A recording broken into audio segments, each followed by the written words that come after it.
Japan होते हुए, China होते हुए, कनाडा होते हुए वो अमेरिका पहुंचे। उस समय अमेरिका के शिकागो में बहुत बड़ा एक धर्म सम्मेलन चल रहा था और उस धर्म सम्मेलन में स्वामी जी को मौका तो मिला, लेकिन कोई यह नहीं चाहता था कि स्वामी जी वहाँ कुछ बोले, क्योंकि भारत के प्रति पश्चिम देशों का जो सोच था वो हीन भावना से ग्रसित था। वे नहीं चाहते थे कि हम भारत से आए हुए किसी लोग को बोलने का मौका दें, क्योंकि हम उस समय पराधीन थे। हम स्वाधीन नहीं थे, हम पराधीन थे, और पराधीन लोगों का जो देखने का नज़रिया था पश्चिम देशों का वो बहुत ही हीन था। लेकिन एक प्रोफेसर की मदद से या एक प्रोफेसर के प्रयास से उनको 2 मिनट बोलने का मौका मिला। उस धर्म संसद में जब वो बोलने के लिए खड़े हुए, उनसे पहले जितने भी व्यक्ति वहाँ संबोधन कर रहे थे सभी इसी लाइन को दोहरा रहे थे, ladies and gentleman, ladies and gentleman, ladies and gentleman. पहले एक सन्यासी खड़े हुए, 30 वर्ष का युवा मंच पर जैसे ही खड़ा हुआ, उनकी पहली ही लाइन में इतनी सम्मोहन छा गई थी पूरे महफिल में कि 2 मिनट तक तालियों का महोत्सव खड़ा हो गया था। उन्होंने कहा, my dear American brothers and sisters.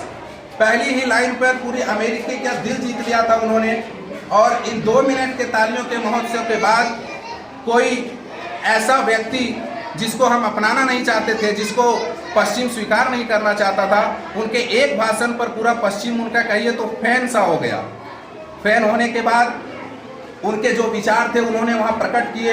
उसके बाद जितने भी महानुभाव थे उस स्टेज पर सभी स्वामी विवेकानंद को सुनना चाहते थे, और उनका टाइम 2 मिनट से लेकर बढ़ा दिया गया कि स्वामी जी जब तक बोलना चाहते हैं बोल सकते हैं।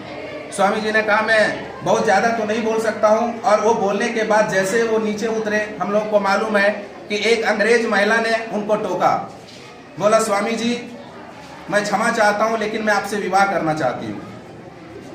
तो स्वामी जी ने कहा कि मैं ठहरा सन्यासी, आप जानते हैं कि मैं आपसे विवाह नहीं कर सकता हूँ। तो उन्होंने कहा कि नहीं। तो उन्होंने पूछा कि आपको मुझसे क्यों विवाह करना है?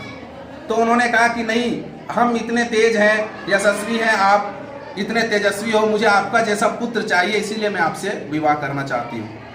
तो स्वामी जी ने उसी समय कहा कि हे माते, मैं आपका पुत्र बनने के लिए तैयार हूँ, आप मुझे माँ रूप में, मतलब पुत्र रूप में स्वीकार करें। उसी समय वो महिला उनके चरण छुई और बोली कि धन्य है वो धरती जहाँ से आप आए हैं, और धन्य है आपका हृदय, मैं क्षमा मांगती हूँ, आज के बाद मैं ये प्रश्न आपसे कभी नहीं करूँगी। विवेकानंद जी के जीवन पर बहुत सारे लोग, युवा शक्ति, भारत सरकार ने जब सोचा कि युवा दिवस किसके जन्म दिवस पर मनाया जाए, तो बहुत सोच समझकर उन्होंने स्वामी विवेकानंद जी के जन्म जयंती को चुना, क्योंकि महज 39 साल के उम्र तक उन्होंने पूरे दुनिया को भारत के प्रति सोचने का नजरिया ही बदल दिया था।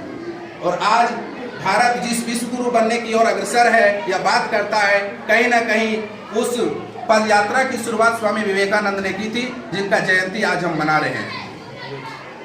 धन्यवाद।